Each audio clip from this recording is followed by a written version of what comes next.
सर्वप्रथम तर सर्वांना जय श्रीराम। आपण बघितलंय की भारतीय जनता पार्टीशी एकनिष्ठ राहून अतिशय चांगल्या प्रकारे समाजकार्य असेल हे करत आलेलो आहोत।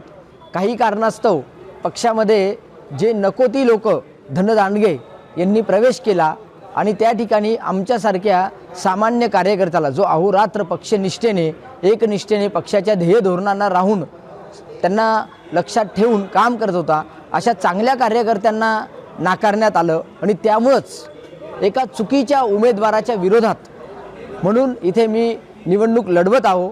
आपल्याला माहिती आहे की आम्ही वर्षानुवर्ष हे कार्य सामाजिक कार्य इथे करत आलेलो आहोत। खारघरचा सर्वांगीण विकास करायचा प्रयत्न आम्ही हा केलेला आहे। मला वाटतं जनता खूप सुज्ञ आहे।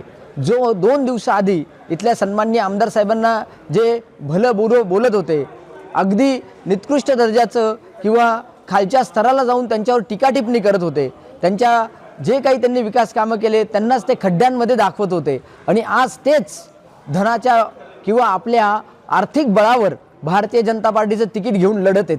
किती शोकांतिक आहे। मला माझ्या प्रभागातील मतदार बंधू भगिनींना आणि सुज्ञ नागरिकांना मी आवाहन करू इच्छितो की येणाऱ्या 15 जानेवारीला आम्हाला ज्या निवडणूक चिन्ह मिळालं ते हिरा आहे आणि मी एवढंच आवाहन करेल आपल्याला की आपण हिऱ्यासमोरील बटन दाबून नेत्रा किरण पाटील प्रभाग क्रमांक 4 आणि किरण प्रकाश पाटील प्रभाग क्रमांक 4 या दोघांच्या EVM मशीनच्या समोर जो हिरा आहे त्या हिऱ्याच्या समोरील बटन दाबवा आणि म्हणतात ना की हिरा है सदा के लिए। मी त्याच्यापुढे अजून एक माझ्या जनतेला सांगू इच्छितो, हिरा है सदा के लिए और नेत्रा किरण है सेवा के लिए।